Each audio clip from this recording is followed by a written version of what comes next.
तो मानवतावादी होता, पंढरीच्या विठ्ठलाचा पाईक होता, तो गौतम बुद्धांच्या मानवतेच्या विचाराचा पाईक होता. म्हणून असणारा त्या ठिकाणी आमच्या दलित समाजाच्या तरुणाला वाचवण्यासाठी त्या ठिकाणी गेला. मित्रांनो, हे पंढरपूर आहे आणि आता आल्यावरती गेस्ट हाऊसला मी संतोष देशमुखचे भाऊ धनंजय देशमुख यांच्याशी चर्चा करत आणि या पंढरपूर बद्दल बोलताना त्यांनी सांगितलं, अतिशय गैरवरून त्यांचं हृदय आलं होतं. त्यांना माहित आहे मी जर लढलो तर ही लढाई थांबून जाईल. अतिशय अंतःकरणातून ती बाब त्यांनी मला सांगितली. आणि या पंढरपूरच्या तमाम या ठिकाणच्या वारकऱ्यांना माझं आव्हान आहे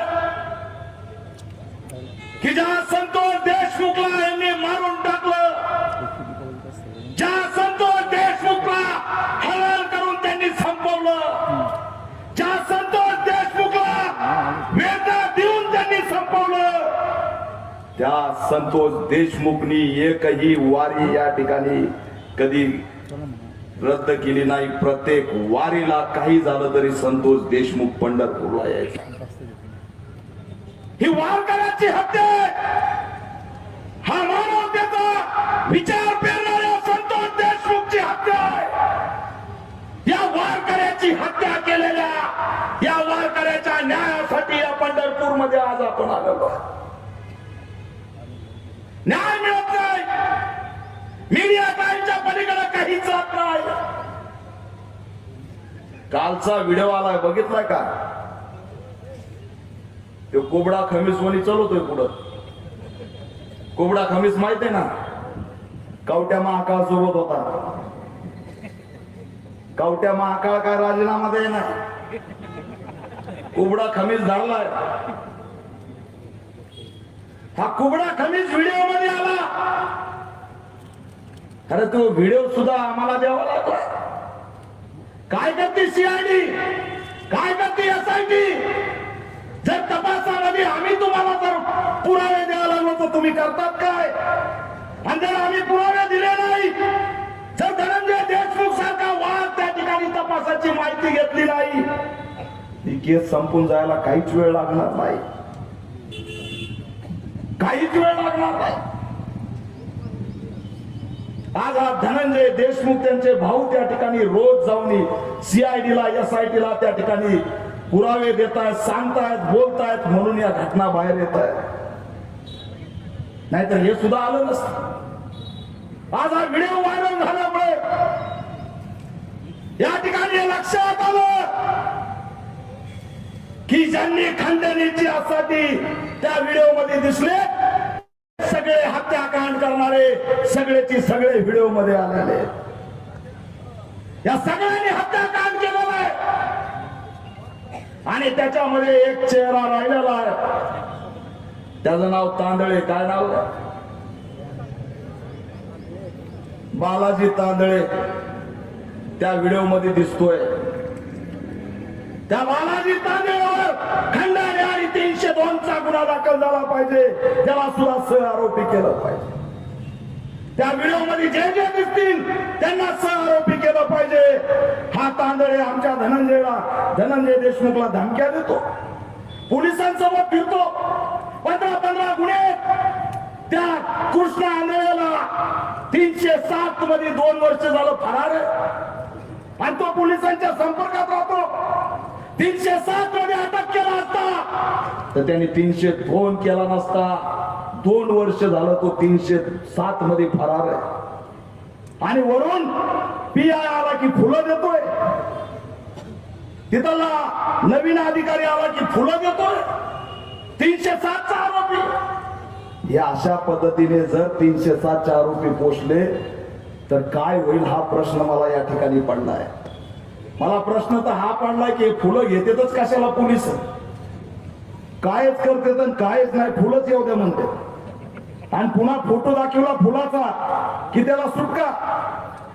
मग त्याला पुन्हा काही क्राईम केला की त्याला त्या ठिकाणी पाठीशी घालायचं. तर या फुलाची पद्धत सुद्धा या ठिकाणी बंद झाली पाहिजे, ही आमची या ठिकाणी भूमिका आहे. आमचा संतोष देशमुख वारकरी होता, त्याला या पंढरपूरला दरवर्षी न चुकता यायचा, न चुकता आमचा अण्णा या ठिकाणी यायचा. कर्ज असेल, पैसा नसेल, खिशात काही नसेल, पण चालत चालत वारीला या ठिकाणी येत असायचा. उगाच त्याच्यामध्ये मानवतेचा विचार नव्हता भावांनो. उगाच संतोष देशमुख एका बौद्ध समाजाच्या अशोक सोनवण्याला मारहाण झाल्यावर धावून गेला नव्हता. तो मानवतावादी होता, पंढरीच्या विठ्ठलाचा पाईक होता, तो गौतम बुद्धांच्या मानवतेच्या विचाराचा पाईक होता. म्हणून असणारा त्या ठिकाणी आमच्या दलित समाजाच्या तरुणाला वाचवण्यासाठी त्या ठिकाणी गेला. हा वारकरी यांनी मारला, यांना दया आली नाही, यांना माया आली नाही. आज लेकरं मनवन भटकतायत. आमची वैभवी असेल, विराज असेल, धनंजयराव असेल, अकोल्याहून इकडे आले, न्याय मागतायत आणि न्यायाची लढाई संपवण्यासाठी प्रयत्न सुरू झाले.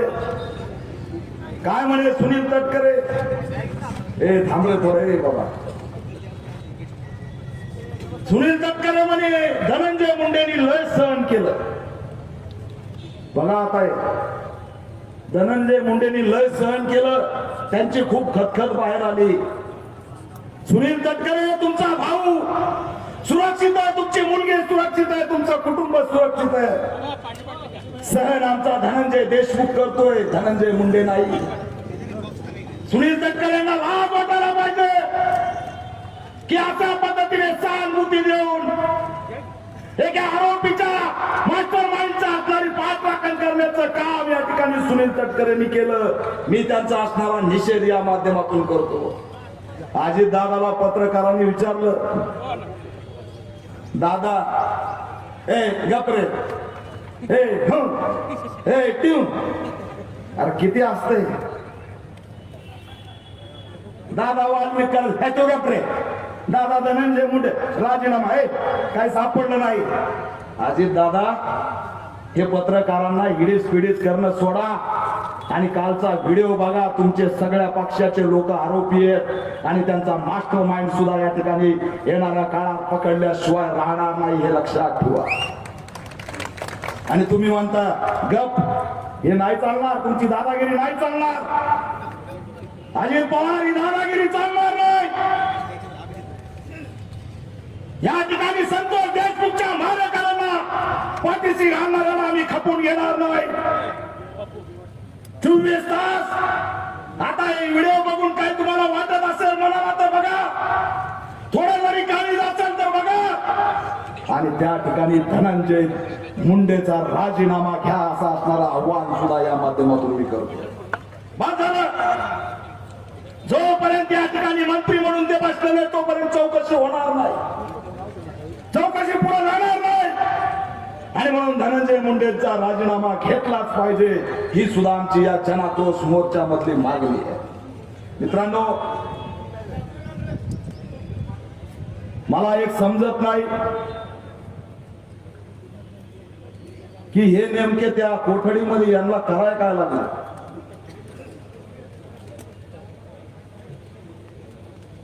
मांजर सुंब्याला संपत्ती, सोलापूरला संपत्ती, ती जाधव म्हणून कोण आली, सगळीकडे तिची संपत्ती सापडायला. ईडी काय येईना आणि आमच्या खिशात बीडी नाही तर आम्हाला ईडीची धमकी. अरे इकडे 1,500 कोटीच्या प्रॉपर्ट्या सापडायला लागल्यात, ईडी येत नाही. इकडे प्रॉपर्टी, तिकडे प्रॉपर्टी, इकडे असं तिकडे तसं.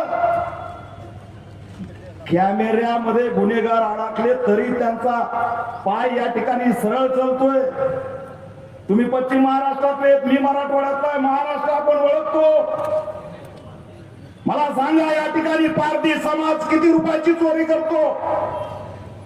पारधी समाजावरती गुन्हेगाराचा शिक्का मारलाय.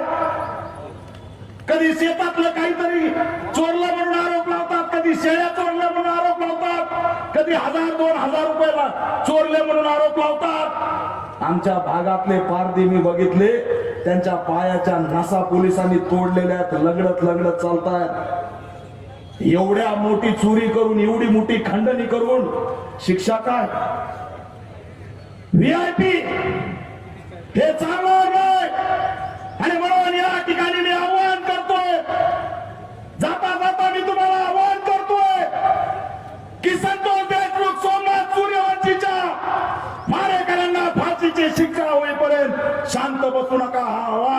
गोष्टी या ठिकाणी शांत करू नका. हे किती दिशाभूल करतील, हे पाठीशी घालतील आरोपीला. आपल्याला या ठिकाणी सजगपणे उभा राहून धनंजय देशमुखच्या पाठीशी उभा राहायचंय. वैभवीच्या पाठीशी आपल्याला ठामपणे उभा राहायचंय. याशिवाय हा पर्याय नाही. आता आमच्या वाघाने त्या बिनडोकेची चांगली हाजरी घेतली. ते साहेब म्हणते तर पण मी बिनडोके म्हणतो. माकडावणी डोकन तेन हार्वेस्टरकडे पैसेच कसे आले. काल म्हणे मला वाटत नाही ओबीसी नेते हत्याकांडात सहभागी असतील. अरे तो गेला कोण? ओबीसीचा काय मासिया लागून गेला का? अरे ओबीसी वरती अन्याय होतो. त्या ठिकाणी अनेक समाजाचे लोक काम करत होते. त्यांना न्याय देण्याचं काम संतोष देशमुख करत होता. तुम्ही असणारा ओबीसीच्या गप्पा मारता, हे बिनडोके असणारे. आणि या ठिकाणी बाबासाहेब देशमुख धनगर समाज येते त्यांना पाडायला उभा राहता आणि म्हणे मी ओबीसी नेता. हे असले ओबीसी खोटे नेते, यांचा सुद्धा समाचार आपल्याला घ्यावा लागेल आणि यांच्या असणाऱ्या सगळ्या राजकीय अटकली या ठिकाणी मोडीत काढाव्या लागतील. धनंजय देशमुखची साथ सोडू नका मित्रांनो. या वैभवीची साथ सोडू नका. 2-4 दिवसांनी मीडियामध्ये मुद्दे बदलण्यासाठी काही वेगळे प्रकार घडतील, त्याच्याकडे लक्ष देऊ नका. प्रत्येक लढणारा माणूस धोक्यात आलेला आहे. प्रत्येक बाबासाहेबांचं, छत्रपती शिवाजी महाराजांचं लेकरू धोक्यात आलेलं आहे. आम्ही आमच्या राजवटीमध्ये तुम्हाला न्याय देणार नाही अशी यंत्रणा या ठिकाणी उभा राहिलेली आहे. आणि या यंत्रणेच्या विरोधात बंड म्हणून हा जनाक्रोश मोर्चा आज सुरू या ठिकाणी झालेला आहे. आणि या माध्यमातून काही जण आमच्या इंस्टाग्रामवर पण धमक्या द्यायला लागले. तुमच्याच भागातला एक वाघ आहे महेश पवार. कुठे आहे हे महेश पवार? इंस्टाग्राम वरती संतोष देशमुखच्या न्यायाच्या पोस्ट टाकतो. तर 2-4 गल्लीतल्या चिरकुटांनी धमकी दिली तुझा संतोष देशमुख करू नये. या महेश पवारला हिंमत बघा. यांचं लिखाण थांबत नाही, यांची हिंमत थांबत नाही. या इंस्टाग्रामवर रील्स बनवून आवाज उठवणाऱ्या तरुणाला तुझा संतोष देशमुख करू म्हणून धमकी दिली जाते. मी महेश पवारला सांगितलंय, ज्यांनी ज्यांनी धमकी दिली त्याला सांग तुमचा बाप दीपक केदार आमच्या बाजूने, कोणताच मायचा लाल आमच्या डोक्याला आणि केसाला धक्का लावू शकत नाही. पूर्ण ताकदीने आम्ही उतरलोय. पूर्ण ताकदीने धनंजय देशमुख या वैभवीला ताकद देणार आहे. या मानवतेच्या लढ्यामध्ये पुणे शाहू बाबासाहेबांचा विचार वाचवण्यासाठी, हे वारकऱ्यांचं लेकरू वाचवण्यासाठी, हा छत्रपती शिवाजी महाराजांचा मावळा वाचवण्यासाठी, त्याला न्याय देण्यासाठी, आरोपीला फाशी देण्यासाठी मरण आलं तरी चालेल. या वैभवीची साथ हा भीमसैनिक सोडणार नाही हे या माध्यमातून जाहीर करतो. तात्काळ जर धनंजय मुंडेचा राजीनामा घेतला पाहिजे आणि चौकशी सगळ्यांची झाली पाहिजे. जामिनाची आशा चालली. आता जामीन मिळतोय का? सोडून द्या आता. जामीन बिमीन संपला खेळ. कुबडा खमीस 13 खेल खलास. अभी जामीन नहीं, क्योंकि हम लड़ने मैदान में उतरे हैं. बाबा साहब के बच्चे छोड़ेंगे नहीं, कुणालाही सोडणार नाही. तुम्ही दादागिरीने आमच्याशी आमचा माणूस नेलाय. सगळी ताकद आमच्याकडे. या पश्चिम महाराष्ट्रामध्ये अनेक ढाणेवाग या ठिकाणी माझ्या सोबत आलेले आहेत. महाराष्ट्राच्या कानाकोपऱ्यामध्ये लढाऊ सैनिक घेऊन फिरणाऱ्याची औलाद आहे. जसं पाहिजे तसं आम्हाला भिडता येतं. पण बाबासाहेबांचं संविधान आहे. देवेंद्र फडणवीस असेल, राज्य सरकार असेल, यांना माझा इशारा आहे की ही सत्तेची मस्ती योग्य नाही. जर सत्तेची मस्ती चढली असेल तर आंदोलनाच्या बळावरती बाबासाहेबांचं संविधान घेऊन उतरवल्याशिवाय शांत बसणार नाही. हा इशारा या माध्यमातून देतोय. कुणी हे राज्य आमच्या बापाचं आहे, हे राज्य दादागिरी करून काबीज करण्याचा प्रयत्न केला ते मावळे आणि भीम सैनिक हे राज्य काबीज होऊ देणार नाहीत. एवढंच असणारं आव्हान करतो. आणि संतोष देशमुखच्या मारेकरांना फाशी झाली पाहिजे. हे प्रकरण फास्ट ट्रॅक कोर्टात गेलं पाहिजे. या पीडित कुटुंबातल्या एका सदस्याला शासकीय नोकरी मिळाली पाहिजे. अरे सोमनाथ सूर्यवंशीच्या आईने 10 लाख रुपये परत पाठवले. संविधानाचं रक्षण करत होता, संविधानाचं रक्षण करत होता तो. आज त्याला न्याय देण्यासाठी 5 दिवस झालं आमच्या जिजाऊच्या रमाईच्या लेखी चालतायत. त्यांच्या पायाचे फोटो पाठवा म्हणलं पोरांना तर फोड आले फोड. आणखी 2 दिवस जर चालल्या तर रक्त बंबाळ पाय होतील. पण दया नाही, दया नाही. वैभवी स्टेजवर रोज रडते. मीडियामध्ये बाहेर घ्यायला गेलं की ती रडत असते. तिच्या डोळ्यातले अश्रू सुद्धा एक दिवस सुकून जातील. तिचा न्यायावरचा विश्वास उडू देऊ नका. सरकार मायबाप हळहळ करून तुम्ही आमचे माणसं मारलेत. आज दिव्य मराठीला बातमी आहे की सोमनाथ सूर्यवंशीच्या मणक्यावर मार बसल्यामुळे तो मेला. आणि गृहमंत्री म्हणतायत की श्वासोश्वासाचा त्रास होता म्हणून तो मेला. अरे बंद करा, हे बंद करा. ह्या लेकरांना या ठिकाणी जगू द्या. जर निराश झाले तर त्यांनी जगायचं कसं? न्याय भेटत नाही म्हणून धनंजय देशमुख पाण्याच्या टाकीवर गेला. चक्कर येऊन वर पडला. अंगात काही खाल्लेलं नाही. पोलिसांना लपून त्या एवढ्या शिड्या चढत चढत वर गेला. त्याचं बरं वाईट झालं असतं, तो मेला असता तर या लेकरांना कुणी सांभाळलं असतं? या लेकराचे मायबाप आपण आहोत. या लेकरांचे सगळे काही तारणहार आपण आहोत. त्यांना न्याय पोलीस देत नाही. गुन्हेगारांसोबत पोलिसांसोबत चालताना पाटील दिसलाय. महाजन त्या ठिकाणी घटना दाबताना दिसलाय. मला सांगा, राज्य सरकार महासंचालक पोलीस महासंचालकाचा रोल काय? कुठे ती पोलीस महासंचालक घेतली का तिने पत्रकार परिषद? ती पोलीस महासंचालक आमच्या संतोष देशमुख सोमनाथ सूर्यवंशीच्या लेकरांच्या डोक्यावर हात फिरवायला आली का? तिने घेतलं का सीआयडीला बोलून? तिने घेतलं का एसआयटीला बोलून? तिने या तपासाची माहिती घेतली का? सांगा महासंचालक शुक्ला, तुम्ही आम्हाला न्याय देणार आहेत की नाही? न्याय आपल्या बाजूने नाही, यंत्रणा आपल्या बाजूने नाही, राजकारणी आपल्या बाजूने नाही. त्यांना दुःख आहे धनंजय मुंडेवरती अन्याय झालाय. त्यांना दुःख संतोष देशमुखचं नाही. त्यांना दुःख आहे पालकमंत्री गेले. त्यांना दुःख आहे लेकरू लढतंय हे नाही. त्यांना दुःख आहे धनंजय मुंडेंच्या राजकीय हस्त झालाय. पण राजकारण्यांनी गुन्हेगारी पुसली याचं दुःख नाही. धडा धडा धडा धडा माणसं मारलेत. रोज एक एक एक एक प्रकरण परळीतून बाहेर येतंय. याचं त्यांना दुःख नाही.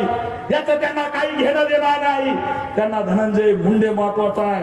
धनंजय मुंडेंना विचारलं ते म्हणतात की ह्या आरोपींना फाशी झाली पाहिजे.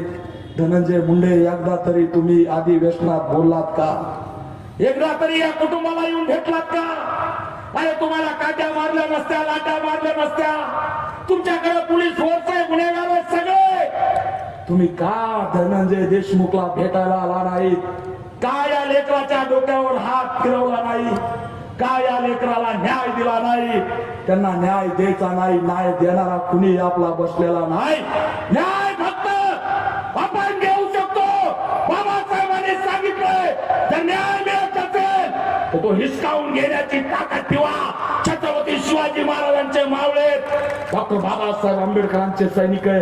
हा न्याय आपल्याला मिळवायचा आहे. एवढंच असणारं आव्हान करतो आणि थांबतो. जय